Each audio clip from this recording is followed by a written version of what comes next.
Alrighty, so I wanted to show you guys a bit of a comparison here between the stock figure on the right and the figure that we've done the modifications to on the left. There is a slight difference between this. This is still the version 2 like this one, but this is the clean version of the version 2. This one was the dirty version, obviously. I wanted to acquire the clean, or the version 1, that way it got the elbow pads like it's supposed to, but unfortunately I couldn't find one. This is actually a commission. Shortly after I uploaded the first part to this, I had somebody message me, and we put something together. He initially asked to, or he sent me an offer to buy this, and I thought about it for a little bit, but I told him, I said I was more interested in just doing a commission. I don't really want to get rid of it. So it was hard to track these pieces down. If somebody in the future wants to put this together or to commission one from me, just a heads up, just getting this base figure is pretty pricey, and also trying to find it from a trustworthy source is also a task in of itself. But we got the figure, we got the same body that I used, and we also got the same hands. These are the Hot Toys, the Batman hands. They're pretty accurate to what he's wearing in the season, the suit in that season. So yeah, I do also want to mention that this figure came brand new, so it has the feet attached to it. So I was thinking that when I do this one for this guy, I'm going to try to remove the joint that's in there. If you guys watch the video for this one, you should see that, the joint that's in there, and I'm going to try to fit these feet inside of there. That should give him a little bit extra height, just because he's got his foot attached, and also he still has the sole underneath him, so he should be even a little bit taller than this one. So yeah, there's a little bit of a difference there. I think this looks a lot more like Charlie Cox's physique, and yeah, and this one will look pretty cool too, because also these the red lines are a little bit more subtle because they're thinner than this one. This one's pretty thick, so this one should look relatively accurate. The body on this one is a little bit lighter than the one that I had, but also for some reason the paint scheme on this one is lighter too, so that should work out nicely. But yeah, I just wanted to show you guys a little bit of comparison. Like I said, this is a commission for somebody, so I'm going to continue the video showing you guys the process of this figure, and we'll go back and forth between what they look like, and I'll probably record what I'm doing for the boots. That way, if you guys decide to do this yourself, you can see exactly what I'm doing, because that's a better route to go down than what I did for this one. So yeah, let's move on. Okay, so because I don't want to go over the same stuff for a long period of time, I'm just going to kind of hopefully more thoroughly describe how I'm going to do this. There's these little discs on here that are on the feet. I'm going to take those off. I'm just going to cut them off. They hinder the articulation, and if I'm doing all this to keep the articulation, then it doesn't make any sense unless I take that off. That way the customer will still be able to move the boots and do that nuance. Obviously this is a single piece, so there's not a whole lot you can do, but if that's on there, it'll basically just not be able to move. It'll only be able to rotate. So I should have left one on so you could see, but you can see that this moves pretty well without it. They got 2 ball pegs on there, but it's kind of stuck right now. But with that on there and the foot on there, it doesn't really work. So basically what the plan is to do the same thing I did with that one and remove the sole. I think I can do this with one hand. There we go. And we're just going to take this off. I don't have the tripod or the arm down here to show you guys, so that's why we have to do this with one hand. See, it's just probably a little bit of super glue. But this is basically what the goal is. And then to put this over top of this, it's not going to be able to go over it with no modifications. I'm not going to sand too much, because if you remember what I did with that one, I put toothpicks in the toe box area to widen the boot. And these boots have that same issue. I don't know if the customer really cares about that, but I'm going to do what I did with mine just because, you know, if he's expecting that or whatever. It's kind of hard to tell with this one. But with this one, you can see that the toe box is kind of narrow compared to the sole. I mean, obviously you don't want them sitting directly, you don't want the toe box sitting directly on top of the sole, but I mean, there's a pretty big lip there. So it's gonna be a little bit of trial and error to get that to fit in there and get it to, well, actually that kind of sticks out perfectly like that.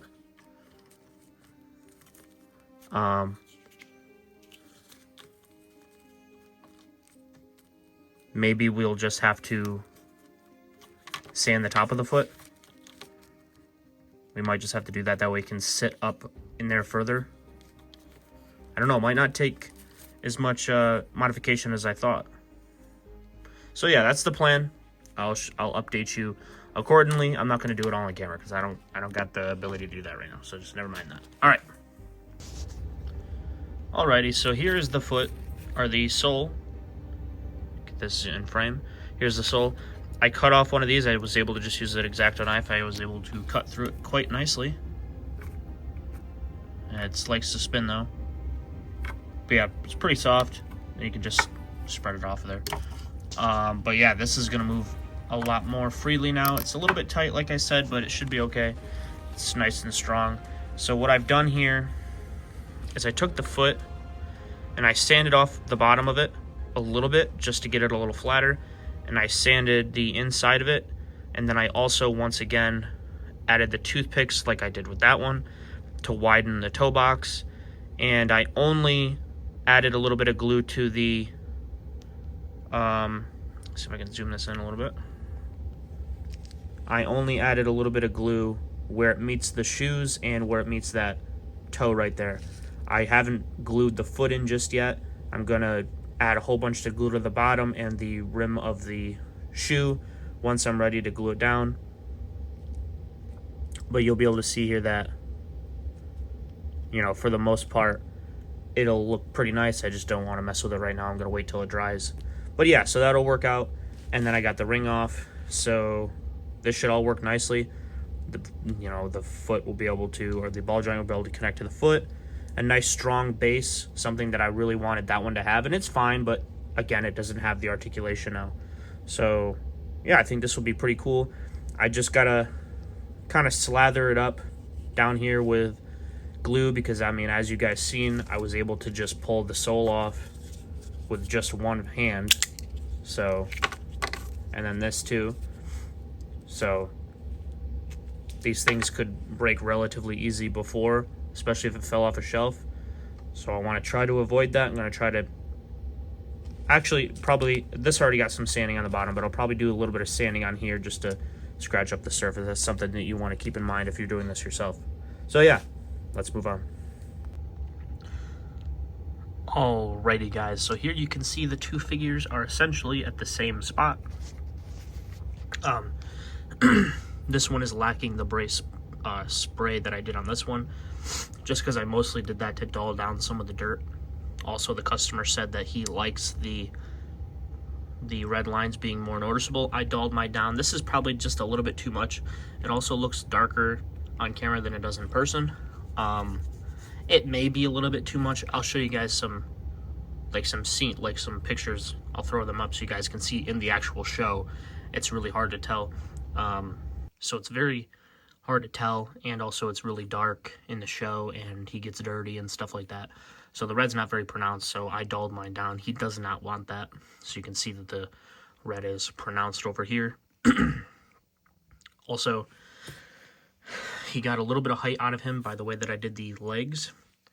And I really, really like that. So I'm probably going to go back to the drawing board and try to adjust this. I'm going to go back and make sure that the figure that I bought for this didn't come with feet, or didn't come with feet. And if it did, I'm going to go back and try to find them, because that really helped boost his height with this one. It's not going to be exactly the same situation, but it will help a little bit. They look, you know, kind of close to the same height, but if I zoom out here, you can see that this one looks a little bit more proportional with the longer legs as opposed to this one. He kind of looks like he's got long monkey arms in comparison. Also, I got a nice amount trimmed out of the waist here. So he's got a nice V shape. Looks pretty accurate to Charlie Cox in my opinion. This one's still a little frumpy, so I want to bring that in just a little bit. And also, instead of having the nice wrinkling like this one does, it still kind of looks like he's got a pot belly. So now that I've done it with this one, I know that it can look a little bit better. Okay, so I dig through my bag of my 1/6 parts, and I was able to find the feet that original body came from. And I would have just used them I probably would have thought of this, or what I did with this one for this, but if you guys remember, the ball joint broke on it, so if I were to have put the ball joints back in, it wouldn't be able to use articulation anyway. So if I put the feet in here, it probably will still be a little bit shorter because it's got relatively long ball pegs. But I do have these, flip this over, I do have these little pieces that are from this body, so I might be able to just glue that all together to get a little bit more height out of it. Again, he's not going to be able to articulate that well, but this is my own personal figure. As long as he can stand like this, I'm fine. There's no real movement in the boots anyway, so it doesn't really make it, or it doesn't break it for me. But if you guys wanted to commission this figure, I would be doing it the way that I did with this one. You do retain a little bit of the articulation. It's just not a whole lot. These are one solid piece and they're hard plastic, so it kind of just is how it is. Alrighty guys, so we're doing a little bit of some extra steps here that I didn't initially plan on doing. I went ahead and I sanded some more off of my figure. This is mine. Here's what the boots look like right now. I have those one pieces glued on there. I threw a picture up, and I did throw a little bit of cotton in there right now just to get him stable. I won't need that later on, but because right now he's actually taller than the other one now because I put that cotton in there, but it's just there to keep him standing. But what I'm going to do is I'm actually going to paint my version because I want him to be a little bit lighter. Charlie Cox has a relatively light skin tone. He's pretty white like me. I think we've both got some Irish in us. I don't know. He's pretty good in an Irish accent. Yeah, so I think this is a little bit too dark, so we're actually going to go ahead and mix up our own skin tone, and then we're going to spray it on there. And yeah, I also cut the little nub off there. I did it on the customer's version as well. It's just taking a little X-Acto knife to it, and eventually we're going to glue the fabric mask right there in that spot. I don't want to glue it anywhere else because you'll see the glue. We may very well be able to do the very, very tip of the nose just so it doesn't slide around. I don't know. I guess I can try it on mine, and if it looks okay, then I'll do it to the customers, but back here, there's going to be so much fabric, it'll be nice and safe to do it. But anyway, let's go ahead and do this.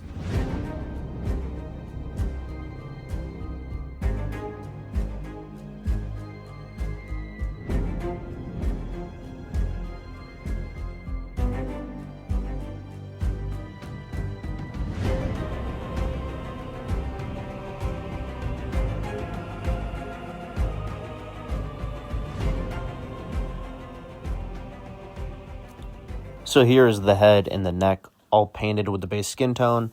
It looks a little bit gray, a little bit dead. I tend to forget that when I use the Sun-Kissed Peach, it ends up making my skin tones look a little grayer. I got to remember to stay away from that. It looks better wet, but once it's dried, it doesn't work as well. Luckily, we're still going to do our washes. We're going to do a red wash and a blue wash and a yellow wash, and you guys will see that in a second. Show you a little bit of a comparison. But yeah, good start. Here it is with the washes. I had a little bit of a mess up here on the neck, and unfortunately it's like right above the collar and underneath the jaw, so it's not even hidden by the head or anything like that. But you can see the comparison between the skin tones there. It looks a little bit better. You can see it compared to the arm, and then there's what the other head looks like, and those are kind of close in skin tone. So overall, it's not that bad. I'll show you guys the painting process for the head a little bit later on. But yeah, so now we're moving on to some body adjustments. Alrighty guys, so here is, I wanted to say something real quick because I do think it is important, just for transparency reasons. A lot of the time when I'm working on a figure, I'll do certain things to it that will intentionally, and I've said this before somewhat, that will intentionally affect its articulation or its, kind of its functionality for looks purposes, right? If you watch the first part, you'd seen that I had glued down the rubber pieces up here to try to get a more natural transition between the traps and the shoulders. I think by taking the shirt off again, I think I've loosened that up. I don't think it's glued down anymore. I'm able to push on it. So that, kind of whatever. It's not a huge problem. I want these shoulders to have a certain look. It doesn't look too bad, but like it's not jetting out back here like it was, so I don't think it stayed in place.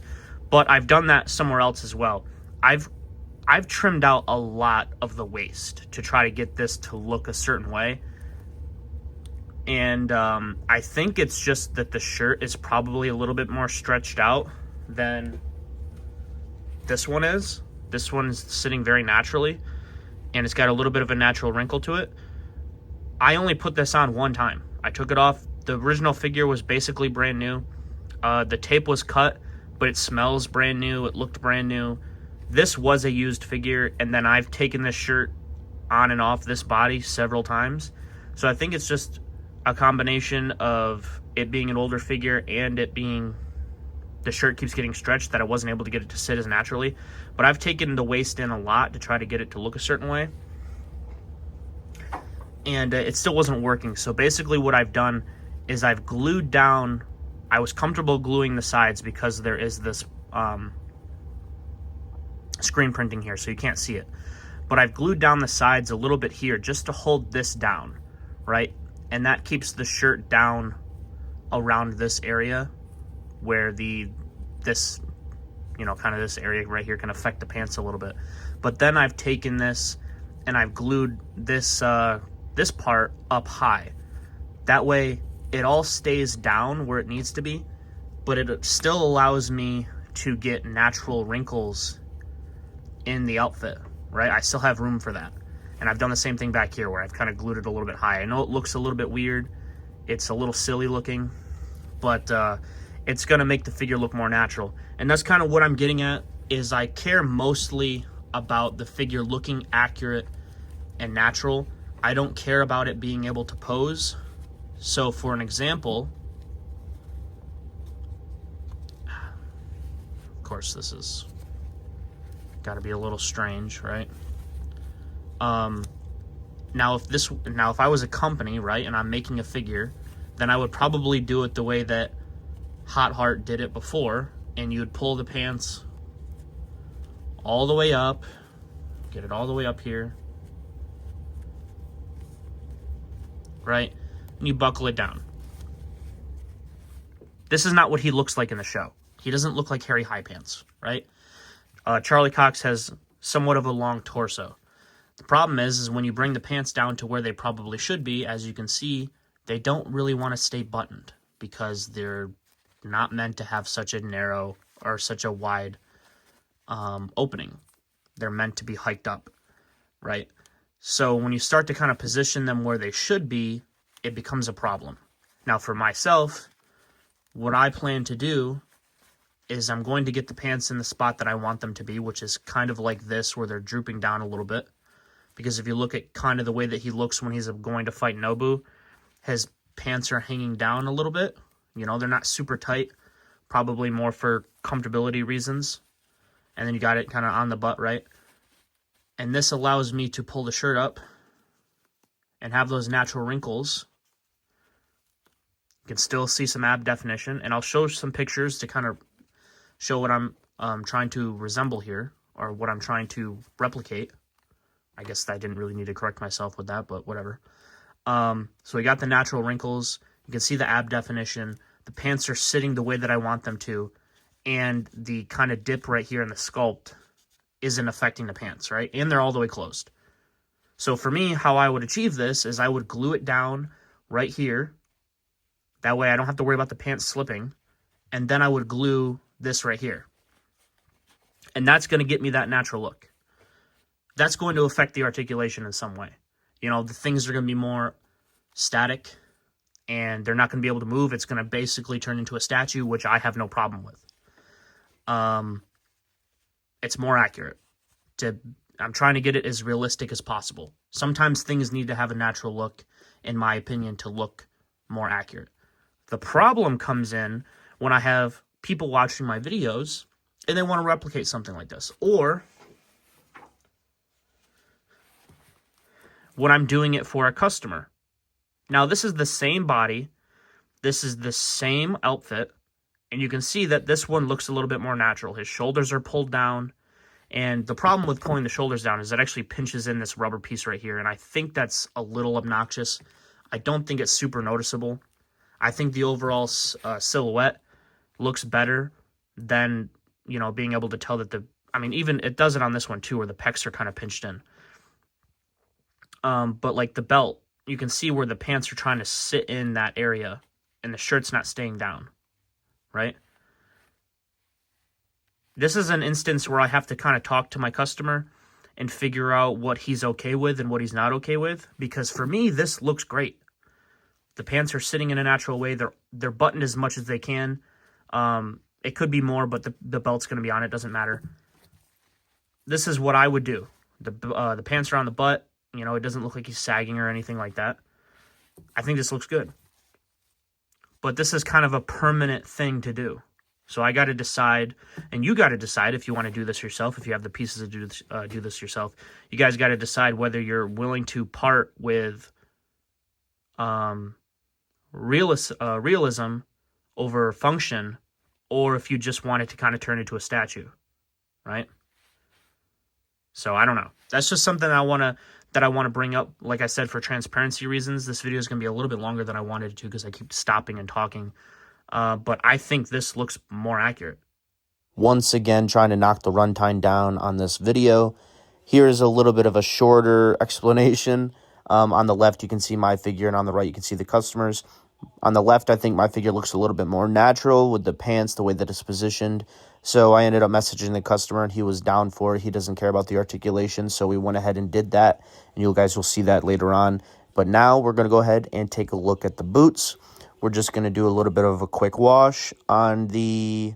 Well, I kind of do a black wash to mute the existing weathering, and then I go ahead and I do a gray wash for the weathering.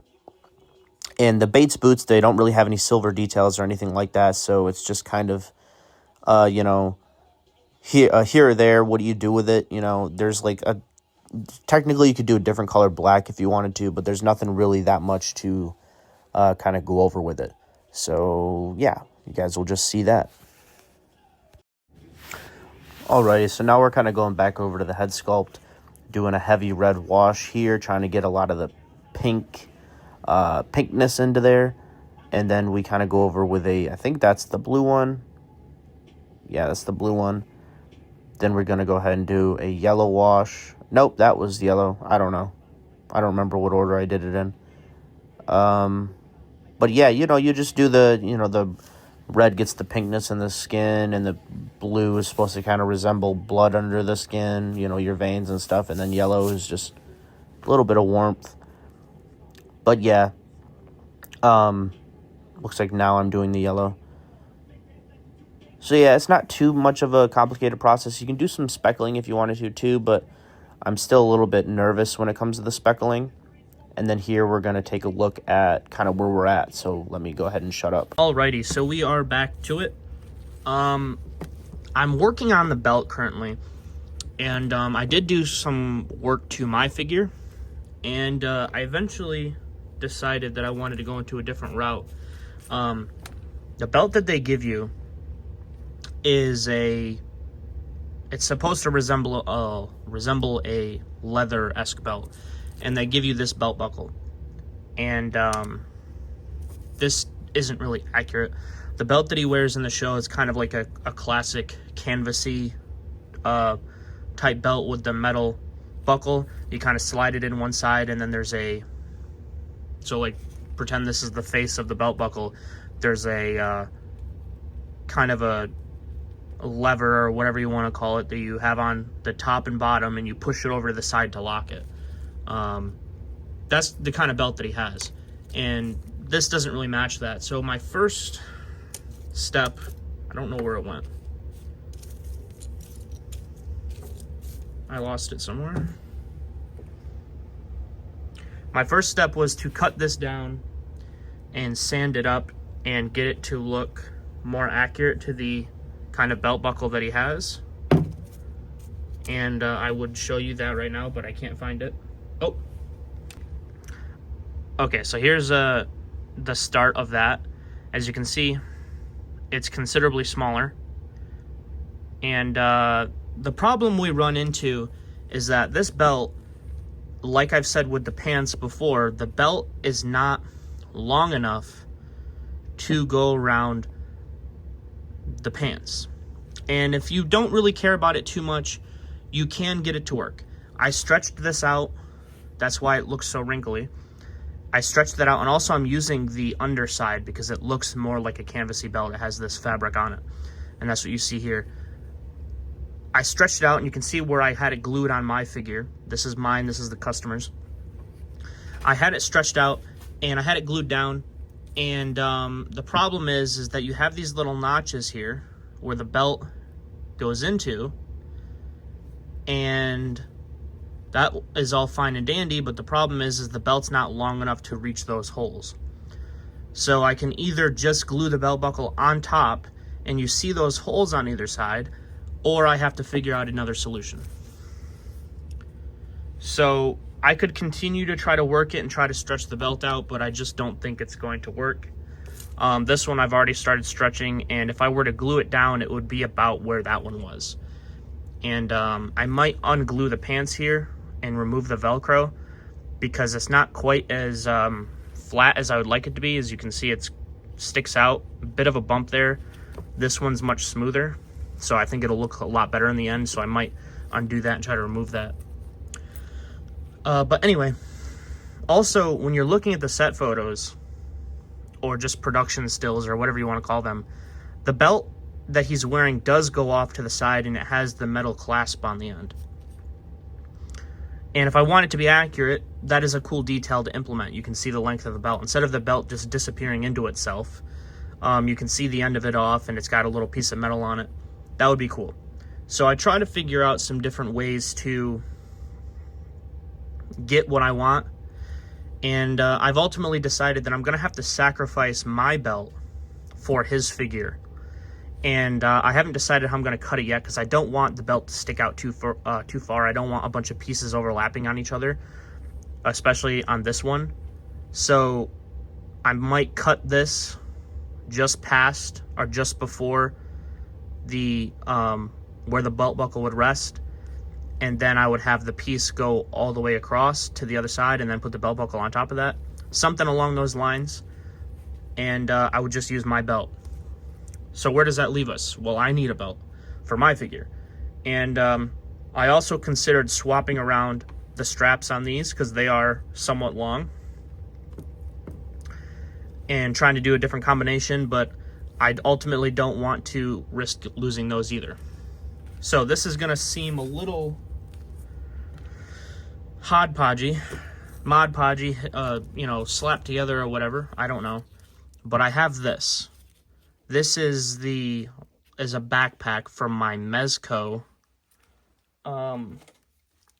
Death Brigade figure. I have 2 of these, and I'm using these for a couple of different things. So since I have 2 of these, I have 2 of these backpacks. And you have these thicker belts that go around the bottom. These ones that go over the shoulder are thinner. I think these are too thin for a belt. But this is essentially the same thickness as the 1/6 scale belt. It's pretty darn close, if not exactly the same width. As you can see, this isn't enough for a belt, and there are some things that I'm going to have to work around, some stuff that's stitched together, and I don't want it to be ugly. But I put it around the figure, and, I mean, this piece by itself can almost go all the way around. So I think using both of those pieces are going to be enough for the figure and have a little bit of excess going off to the side. And since this one's the same kind of like strapping material, it still looks like a nylon belt, or it still looks like a canvas belt. I think this one's close enough. I would rather him have the belt that is mostly one piece, just because I think it'll look better. This might not look great. And also it's some visual distinction, which I think is cool. The problem here, the reason that I'm bringing this up, and I think it's worth communicating, is that if you were going to do this yourself, then the figure doesn't come with a belt that's long enough for the figure. You can get it to just meet, but like I said, if you were to put the belt buckle on it, the holes would be on either side, and that's not ideal. You can get it to a point where it just meets. You can stretch it out, get it to a point where it just meets, but you'd see the holes on either side. So if you were going to do this yourself, or if you were going to commission me to do this, or I don't know anybody else, but other people have 3D printers and stuff like this. They can also you could just order a 3D belt or a belt on eBay. That's something that is escaping me at the moment. I'm trying to think about what I can use with what I have. So that's always an option that just sparked into my brain just now. You can always just order a belt. So I guess it's not that big of a deal, but I figured it was worth mentioning. So now that I've said that and I realize that the internet exists, I suppose we'll just go ahead and move on. But yes, with the existing belt that he comes with, it's not accurate and it's not long enough. So that is a point to mention. So yes. But anyway, what I'm going to do with mine is I'm just going to put these pieces together, try to hide the connections underneath the belt loops, because that'll ultimately make it look the best. And I'm going to give the customer, like I said, mostly the one-piece belt. This is basically going to stop in this sort of formation here. I'll probably cut this down. That way it stops just under the belt loop, and then I'll have this piece go across to the other belt loop, and I'll put the belt buckle on top. And we'll pick up with that.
The belt is not fully done yet, as you can see, but I have I have nothing glued down right here, because like I said, I was trying to decide on if I wanted to cut that piece that's underneath, but I feel like this looks fine.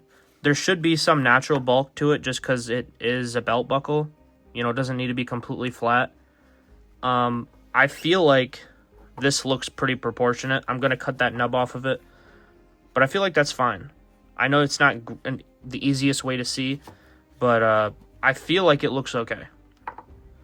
I think it should have a little bit of bulk. Like I said, it is a real world object that has dimension in real life, so I think this is fine. I don't think I need to do any more cutting. I think I just need to glue what I have down. And then we're going to add the little end cap here, and I have a pretty cool way to do that. So, yeah, I think we're heading towards the finish line with some of these details here. I can't remember if I was ever able to record a clip for this because I don't think I had found it yet. But the little end cap that's going to be on the end of the belt, we're going to use a piece of metal from the hospital masks. During the beginning of the pandemic, those masks had like metal bars in them, like flat little metal bars. Kind of later on, they started using more like a bread tie wire. But at the beginning, they had metal bars, and I snipped a little piece of that off to use for the belt. So there you go. Alrighty, so we are on to the billy clubs, or the fighting sticks, or the whatever you want to call them. And both pairs look like this, and this is just not really that accurate. I think these are made out of actual wood. They feel like a light wood. You know, they look cool enough because they have the actual, you know, wood grain on there and stuff like that. Just not that accurate. The actual accuracy is kind of a mix between these and the ones that you see with the Mezco figure. They do have somewhat of a flat top like this. Like the Mezco is completely round. The Mezco almost looks like this at the end. They sort of have a flat top, but it's like beveled.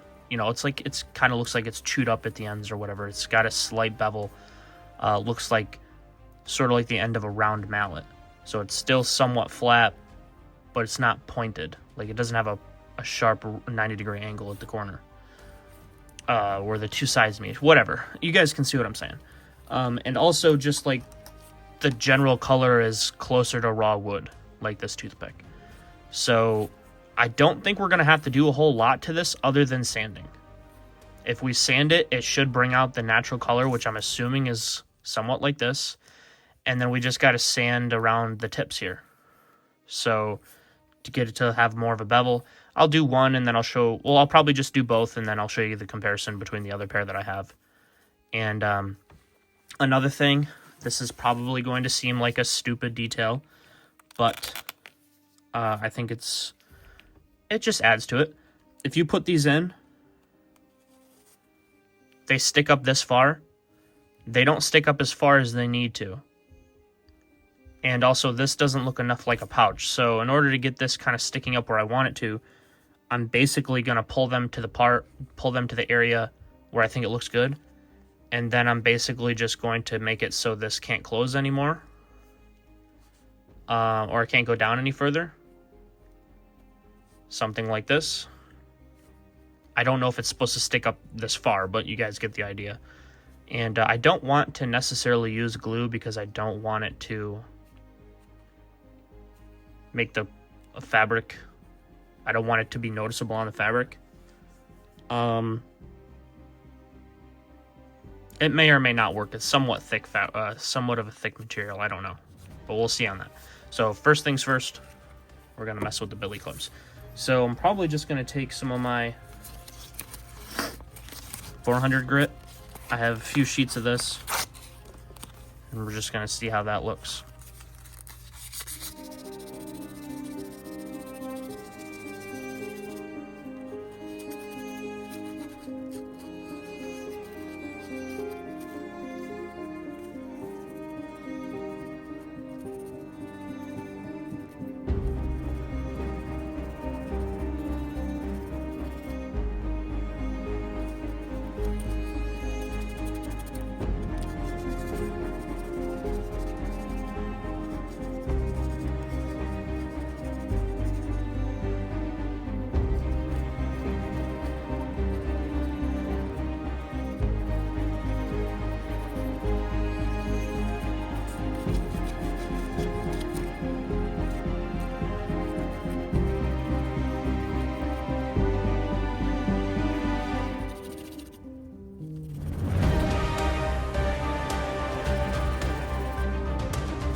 Here are the sticks.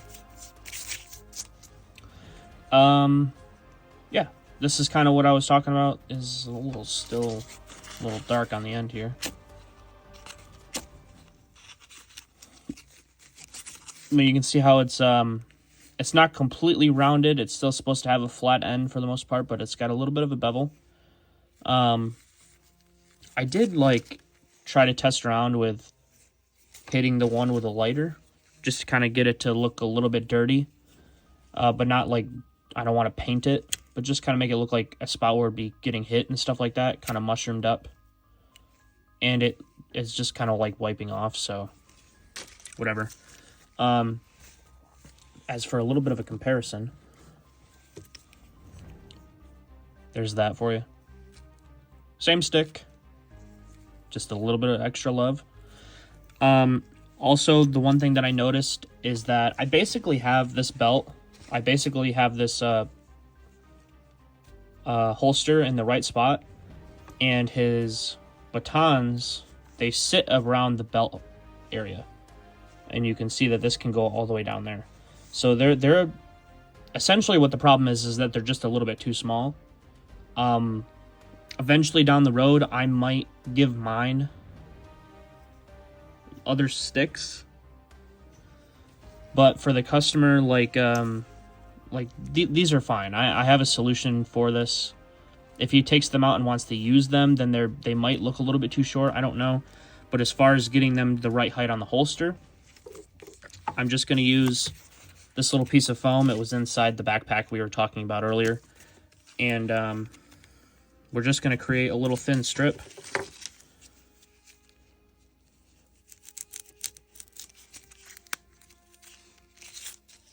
Nothing too crazy.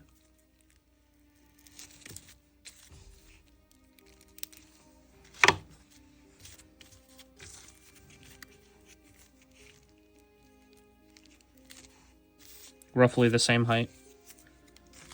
And we're just going to put that in there.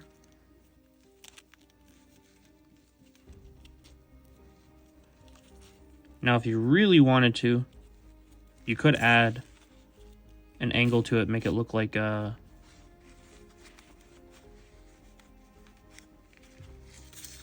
make it kind of look like a wedge. And then this would kind of slope down the way that it's supposed to.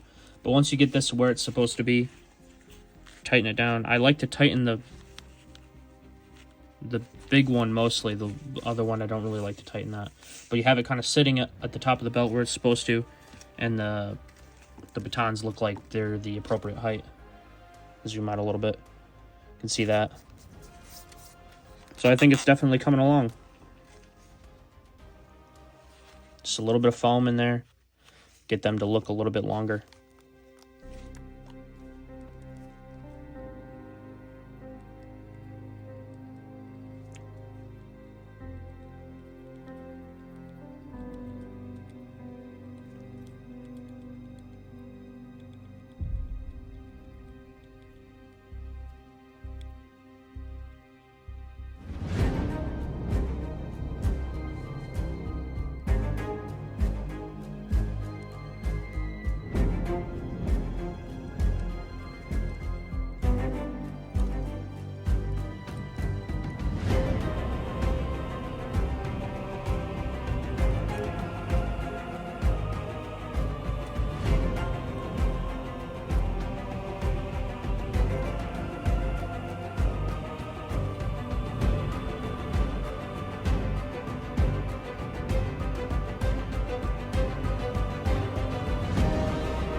Alrighty, here we are. We're essentially all done with this part.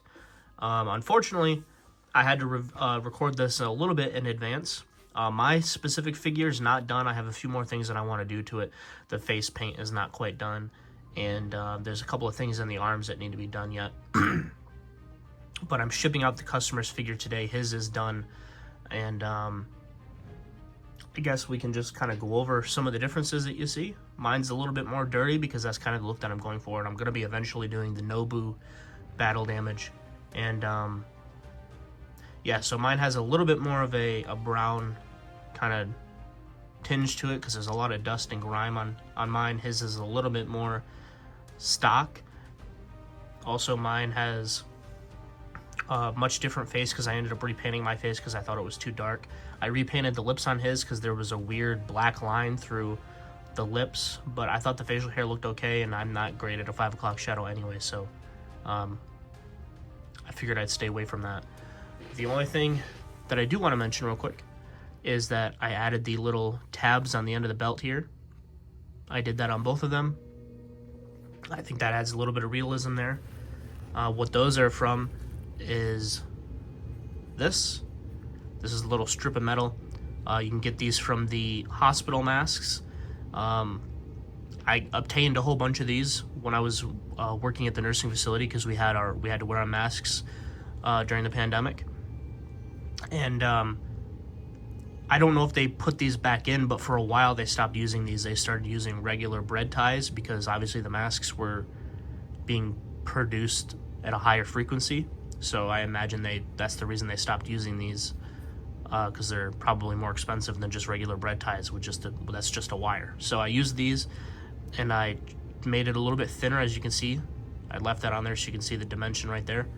And then I just snipped off a little bit so I could put it on the belt. His also has the pads on there with the dots. It's supposed to be hexagons, but the stencil that I bought was too small, and I kind of cut them out of separate pieces and put them on there. And I think it looks okay. It's just not how I had hoped it would come out. And the customer thinks it's fine, so that's cool. But it's just kind of not what I was really going for. So yeah, I haven't done that to mine yet. And then his has the little Velcro straps on here that are accurate to the wristbands that he has. So there's 3 different pieces here. There's the elbow pad, the forearm pad, and then the wrist strap here thing. So we both have those. It's just his is completed. And I did a little bit of dusting to the pants and stuff like that. So yeah, by and large, it's pretty cool.